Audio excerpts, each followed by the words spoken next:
মানে আওয়ামী লীগ যদি মিছিল করতে চায় অথবা যদি মিছিল করে, তাদেরকে আমি মিছিল করতে না দেওয়ার পেছনে কী আইন আছে? আমার কোন আইনটা আছে যে আইনে আপনি আওয়ামী লীগের মিছিলকে নিষিদ্ধ করতে পারেন? এই প্রশ্নটা আমিও করতে চাই।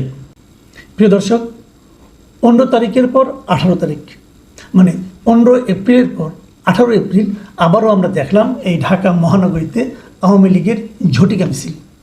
15 তারিখে এই মিছিলটা হয়েছিল বাড্ডা, ভাটারা, রামপুরা এই এলাকাগুলোতে একটা ঝটিকা মিছিল হয়েছিল আওয়ামী লীগের, যার নেতৃত্বে ছিলেন মহানগর উত্তর আওয়ামী লীগের সাংগঠনিক সম্পাদক মাজহার আনাম। তার নেতৃত্বে একটা মিছিল হয়েছিল। তার ঠিক দুদিন বাদে 16-17কে বাদ দিয়ে 18 তারিখে মানে শুক্রবার দিন আরেকটা মিটিং হলো উত্তরায় ঢাকা 18 সংসদীয় এলাকায়। এটা একটা ঝটিকা মিছিল হয়েছিল। এই মিছিলে ছোট মিছিল, খুব বড় না, অল্প সময়ের জন্য এসেছিল, চলে গেছে। মিছিলের স্লোগানগুলি কী ছিল সেটাও একটু বলি। স্লোগানে ছিল জয় বাংলা, জয় বঙ্গবন্ধু, তারপরে শেখ হাসিনা আসবে, বাংলাদেশ হাসবে, শেখ হাসিনার ভয় নাই, রাজপথ ছাড়ি নাই, শেখ হাসিনার সরকার বারবার দরকার, তুমি কে আমি কে, বাঙালি বাঙালি, এই সমস্ত নানা ধরনের স্লোগান এই মিছিলে ছিল। এখন এই মিছিলটা হয়ে যাওয়ার পর প্রতিক্রিয়া আমরা আজকে কি দেখলাম? আজকে কয়েক ধরনের প্রতিক্রিয়া দেখলাম। একটা প্রতিক্রিয়া দেখলাম যে ওখানে কয়েকজন ছাত্র তারা একটা ব্যানার নিয়ে মিছিল করেছে। সেই ব্যানারে লেখা ছিল যে অপারেশন ডেভিল হান্টের ব্যর্থতা, আওয়ামী লীগের মিছিলে পুলিশের নিষ্ক্রিয়তার প্রতিবাদে প্রতীকী লাঠি মিছিল। সবার হাতে ছোটো ছোটো লাঠি ছিল, এরকম একটা ব্যানার ছিল। আমি এটার একাধিক ভিডিও দেখলাম, ছবি দেখলাম, আপনারা ছবিটা দেখতে পারেন। সেই ছবিতে আমি দেখলাম মোট এই 9 জন কি 10 জন লোক ছিল উপস্থিত। 9 জন কি 10 জন লোকের নিয়ে একটা মিছিল, প্রতীকী মিছিল। তারা আওয়ামী লীগের মিছিলে পুলিশের নিষ্ক্রিয়তার বিরুদ্ধে তারা প্রতিবাদ করছে। মানে এটা কিন্তু খুব একটা ইন্টারেস্টিং আমার কাছে মনে হলো পরিবর্তনটা। দেখুন, এই উত্তরায় কিন্তু আজ থেকে কয়েক মাস আগে জুলাই অগাস্টে আওয়ামী লীগের শাসন, আওয়ামী লীগ সরকারের যে দুঃশাসন তার বিরুদ্ধে সবচেয়ে উত্তাল অবস্থান ছিল এই উত্তরা। এখানেই মুগ্ধ মারা গিয়েছিলেন। তো সেই উত্তাল যে অভিযানটা ছিল, উত্তাল যে মিছিলটা ছিল, সেই মিছিলে কারা ছিল? তারা এখন কোথায় গেল? তো তারা কি আওয়ামী লীগের নিষিদ্ধ চান না? তারা কি আওয়ামী লীগের এই ঝটিকা মিছিলের বিরোধিতা করতে চান না? বিষয়টা আসলে কী দাঁড়াচ্ছে? এই জিনিসটা আমি মনে করি এই সরকারের এখন চিন্তা করা দরকার। যাদের আন্দোলনের ফলে তারা এখন সরকারে বসেছেন, এই সরকার কি সেই সাধারণ মানুষের যে প্রত্যাশা, সেই প্রত্যাশা মেটাতে পারছেন? এটা হলো সবচেয়ে গুরুত্বপূর্ণ বিষয়। সাধারণ মানুষের প্রত্যাশাটা কী ছিল? সরকারে কে হবে, কে উপদেষ্টা হবে, কে উপদেষ্টার বিশেষ সহকারী হবে, কে সংবিধান সংশোধনের জন্য কাকে বিদেশ থেকে উড়িয়ে আনা হবে, কাকে, এগুলি সব মানুষের প্রত্যাশা ছিল না। মানুষের প্রত্যাশা ছিল জীবনযাপন যেন সহজ হয়, উনি যেন বাজারে যে জিনিসপত্র কম দামে কিনতে পারেন, দেশে যেন অর্থনৈতিক প্রবৃদ্ধি দৃশ্যমান হয়ে ওঠে। ওনারা এইগুলো চেয়েছেন। কয়টা পেয়েছেন? এবং মানুষের সে প্রত্যাশার বিপরীতে মানুষ কী দেখেছে? আগে কারা লুটপাট করতো, সেই লুটপাট কি বন্ধ হয়েছে? এখন কি লুটপাট হচ্ছে না? একটা ছেলে যে টেলিভিশনে বলেছে যে তাদের এলাকার সবচেয়ে দরিদ্র ঘরটা হলো তাদের, সেই ছেলে এখন 1.5-2 কোটি টাকা দামের গাড়ি চালায়, বিশাল অফিসে বসে। মানুষের কাছে এই পরিবর্তনগুলি কি মানুষকে আনন্দ দিচ্ছে? এবং দিচ্ছে না বলেই কিন্তু আজকে এই প্রতীকী লাঠি মিছিলের পেছনে এই উদ্যোক্তা 9 জন ছাড়া আর কেউ ছিল না। আমরা কদিন আগে কিন্তু একই জিনিস দেখেছিলাম যে বৈশাখী যে অনুষ্ঠান ছিল, সেখানে যে এই এনসিপির যে প্রোগ্রামটা ছিল, সেই প্রোগ্রামে কিন্তু দেখা গেছে যে 50-60 জনের বেশি লোক ছিল না সামনে, এবং তার মধ্যে অর্ধেকের বেশি ছিল সংবাদ সংগ্রহের জন্য নিয়োজিত ক্যামেরা পার্সন এবং রিপোর্টার। তাহলে বেলুন কি ফুটে গেল, চুপসে গেল?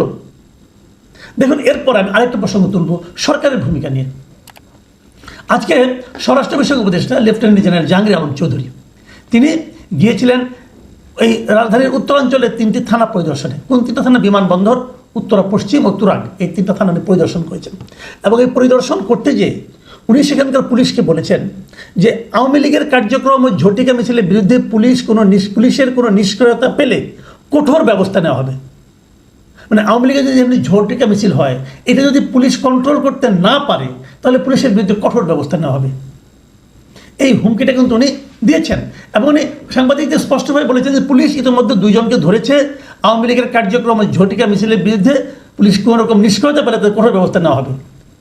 আচ্ছা, একটা কথা আমি বলি, এই যে পুলিশকে উনি সক্রিয় হতে বললেন আওয়ামী লীগের এই ধরনের মিছিলের ব্যাপারে, ঝটিকা মিছিলকে কন্ট্রোল করার জন্য, ঝটিকা মিছিল করতে না দেওয়ার জন্য, তার মানে উনি পুলিশকে নির্দেশ দিলেন এই সমস্ত মিছিল করতে দেওয়া হবে না এবং করতে যেন পুলিশ না দেয়।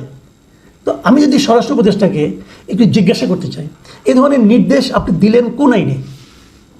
মানে পুলিশ যদি জিজ্ঞাসা করতো আপনাকে, স্যার আপনি যে আদেশটা দিলেন এই আদেশটা আমি কোন আইনের বলে আমি করবো কাজটা? মানে আওয়ামী লীগ যদি মিছিল করতে চায় অথবা যদি মিছিল করে, তাদেরকে আমি মিছিল করতে না দেওয়ার পেছনে কি আইন আছে আমার? কোন আইনটা আছে যে আইনে আপনি আওয়ামী লীগের মিছিলকে নিষিদ্ধ করতে পারেন? এই প্রশ্নটা আমিও করতে চাই। দেখুন, ছাত্রলীগের মিছিল যদি কেউ করতে চায়, আপনি এটা বন্ধ করতে পারেন, আইন আছে। আইনটা কি? যে ছাত্রলীগ বাংলাদেশের আইনে একটি নিষিদ্ধ সংগঠন। কোনো সংগঠন যদি নিষিদ্ধ করা হয়, তারা অবশ্যই কোনো মিছিল করতে পারবে না, তারা কোনো রাজনৈতিক কর্মকাণ্ড চালাতে পারবে না। যেমনটি হিজবুত তাহরিরও পারে না। এটা যে নিয়তি না, নিয়তি কেন? এই হিজবুত তাহরিরকে কিন্তু আওয়ামী লীগরা নিষিদ্ধ করেছে, এখন তারাও নিষিদ্ধ হওয়ার মতো অবস্থায় পৌঁছেছে। নিয়তি এটা। তো যাই হোক, ছাত্রলীগ যদি কোনো মিছিল করে, কোনো রাজনৈতিক কর্মকাণ্ড করে, তার ব্যাপারে যদি পুলিশ ব্যবস্থা নেয়, এটা আইনের মধ্যে পড়বে। কিন্তু আওয়ামী লীগকে তো এই সরকার নিষিদ্ধ করেনি। যে সরকার আওয়ামী লীগকে নিষিদ্ধ করেনি, সেই সরকারের সংশ্লিষ্ট উপদেষ্টা, মানে মন্ত্রীর মর্যাদার উপদেষ্টা, সংশ্লিষ্ট উপদেষ্টা যদি বলে তার পুলিশকে যে তাদেরকে তোমরা মিছিল করতে দেবে না, এখন যদি ওই পুলিশ তাকে প্রশ্ন করে, স্যার আপনি যে কথাটা বললেন এটা কি আইনি নির্দেশ থেকে বেআইনি আদেশ? কেন আমি আইনি এবং বেআইনের এই কথাটা তুললাম? আপনাদের একটু পিছনে নেব, আমি খুব বেশি দিন পিছনে না। এই সরকার দায়িত্বে আসার পরেই গত সেপ্টেম্বরে সম্ভবত সেপ্টেম্বরের দিকে উনি র্যাবের একটা মিটিংয়ে গিয়েছিলেন, যে সেখানে উনি বলেছিলেন ঊর্ধ্বতন কর্তৃপক্ষের বেআইনি আদেশ মানা যাবে না। এই মোহাম্মদ জাহাঙ্গীর আলম চৌধুরী উনি বলেছিলেন যে আপনার ঊর্ধ্বতন যদি আপনাদেরকে কোনো বেআইনি আদেশ করে, আপনি সেটা মানবেন না। উনি বলেছিলেন এই আদেশটাকে আইনি আদেশ। উনি যেটা বললেন যে পুলিশকে আওয়ামী লীগকে মিছিল করতে দেবেন না, এটা কি কোনো আইনি আদেশ? কোন আইন বলেন তো আপনি আমাকে? একটা বৈধ রাজনৈতিক দল সে মিছিল করবে, তার রাজনৈতিক কর্মকাণ্ড পরিচালনা করবে, এটা তার সাংবিধানিক অধিকার। আপনি এটাকে কোন আইনের বলে করতে দেবেন না? এবং আপনার এই বেআইনি আদেশ যদি পুলিশ অমান্য করে, তাহলে আপনি বলেছেন যদি আমি কোনো বেআইনি আদেশ দিই সেটা মানার দরকার নাই, এটাও তো পুলিশ তারা মানবে না। এখন আপনি বলবেন না আমি বলেছি মানতে হবে, কী কারণে মানতে হবে ভাই? এটা তো বেআইনি আদেশ। আবার দেখেন, উনি ওই র্যাবকে ওইবার তখন বলেছিলেন যে র্যাব সম্পর্কে বলতে যে বলেছিলেন যে সাধারণ মানুষের মনে বদ্ধমূল ধারণা এই যে যখন থেকে র্যাবকে রাজনৈতিক উদ্দেশ্যে ব্যবহার করা শুরু হয়, তখন থেকে র্যাব গুম খুন সহ বিভিন্ন বেআইনি ও অপকর্মের সঙ্গে জড়িত হতে শুরু করে। এটা খুব দুর্দান্ত ভালো কথা, সঠিক কথা, যে কোনো এই ধরনের শৃঙ্খলা বাহিনীকে যদি আপনি রাজনৈতিক উদ্দেশ্যে ব্যবহার করেন, তাহলে তারা কিন্তু ওই ব্যবহৃত হতে হতে তারা নানা ধরনের অপকর্মে জড়িয়ে যায়। তাহলে এখানে আওয়ামী লীগকে ঝটিকা মিছিল করতে দেব না, একটা বৈধ রাজনৈতিক দল আওয়ামী লীগ, তাকে আমি মিছিল করতে দেব না, এটা বলার মাধ্যমে স্বরাষ্ট্র উপদেষ্টাকে পুলিশকে রাজনৈতিক উদ্দেশ্যে ব্যবহার করছেন না? তাহলে অনৈতিক কাজটা তো উনিই শুরু করতেছেন। দেখুন, আওয়ামী লীগ নিষিদ্ধ করা উচিত কি উচিত না, আওয়ামী লীগের মিছিল করতে দেওয়া উচিত কি উচিত না, আওয়ামী লীগ রাজনীতি দেশে করতে পারবে কি পারবে না, আওয়ামী লীগের লোকদেরকে আমরা কতটুকু ঘৃণা করব, এই সবগুলি নিয়ে কিন্তু আলোচনা চলতে পারে। আমি এই আলোচনাতে কোনো আপত্তি দেখি না।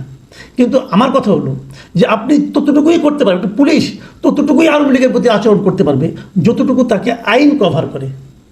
পুলিশ তো আইন শৃঙ্খলা রক্ষাকারী বাহিনী না, তারা তো বেআইনি কাজ তাদের করা উচিত হবে না। এখন যদি খোদ স্বরাষ্ট্র মন্ত্রণালয়ের উপদেষ্টা বলে তাকে বেআইনি কাজ করতে, তাহলে সে কী করবে? এখন আইন তো সরকারই তৈরি করে, তো আপনি একটা আইন তৈরি করে নেন, আমার কোনো আপত্তি নাই। যদি পারেন একটা আইন তৈরি করে নেন যে আমরা আওয়ামী লীগকে নিষিদ্ধ করে দিলাম, করেন না ভাই, আমার কোনো আপত্তি নেই। একটা আইন তৈরি করেন এবং সেই আইন তৈরি করে আপনি বলেন যে এই আইন যে না মানবে তার বিরুদ্ধে আমি ব্যবস্থা নেব। তাহলে একটা এটা হবে একটা আইনি নির্দেশ। কিন্তু আপনি তো বেআইনি নির্দেশ দিচ্ছেন, যেটা আইনে নাই আপনি সেই নির্দেশ দিচ্ছেন। জাহাঙ্গীর সাহেব, আপনাকে তো আইনটা একটু বুঝতে হবে ভাই, আইনটা পড়েন। আপনার নির্দেশটাকে আইনি নির্দেশ হলো, ঠিক এই জায়গাটা মাথায় রাখতে হবে, সরকারকে মাথায় রাখতে হবে। কিন্তু মাথায় রাখতে হবে কেন ছাত্রদের ওই প্রতীকী লাঠি মিছিলে মাত্র 9 জন লোক থাকে, সরকারকে বুঝতে হবে। এই জিনিসটা কিন্তু আওয়ামী লীগ সরকার বোঝে নাই। যে কেন এই যে আমার মনে আছে, স্পষ্ট মনে আছে, যখন মুক্তিযুদ্ধের সন্তানদের কোটা, পোষ্যদের কোটা পাতিটা হলো, তখন তার কিছুদিন আগে আমি দেখেছিলাম এই শাহবাগে মুক্তিযোদ্ধার প্রজন্ম লীগ নামে কি একটা প্রতিষ্ঠান ছিল, এরা একটা মিছিল করছিল কোটার পক্ষে। সেখানে লোক ছিল 20-22 জন। তো সরকার কিন্তু 20-22 জনের পক্ষে গেছিল। ফলটা কি হয়েছে সরকার নিশ্চিত টের পেয়েছেন, সরকারের পতন হয়েছে। কিন্তু সংখ্যাগরিষ্ঠের পক্ষে আপনাকে থাকতে হবে। আপনারা যাদের পক্ষে এখন আছেন ওখানে মাত্র 9 জন থাকে, আর তাদের যে মূল দল, তাদের যে মূল অনুষ্ঠান, একটা আয়োজন করা অনুষ্ঠান, অনেক দিনের মানে ঘোষিত অনুষ্ঠান, সেই অনুষ্ঠানে সাংবাদিক সহ থেকে 60 জন। আপনাদের বুঝতে হবে পায়ের নিচের মাটি এখন ধীরে ধীরে সরে যাচ্ছে। এটাও বুঝতে হবে কেন সরে যাচ্ছে। আপনারা মানুষের প্রত্যাশা মেটালে এগুলি কোনো ইস্যুই হতো না, তোর পুলিশকে অর্ডার দিতে হতো না, মানুষই এদেরকে প্রতিহত করতো। কিন্তু সেটা আপনার মানুষের প্রত্যাশা যখন মেটাতে না পারবেন তখন এরকম হতে থাকবে। ওই চিৎকার চেঁচামেচি করে ওই ফেসবুকে অথবা ইউটিউবে অথবা সোশ্যাল মিডিয়ায় ওই ক্যাম্পেইন করে আপনি মানুষকে মাঠে নামাতে পারবেন না। যতক্ষণ পর্যন্ত মানুষ মাঠে না নামবে ততক্ষণ পর্যন্ত আপনাদের এই সমস্ত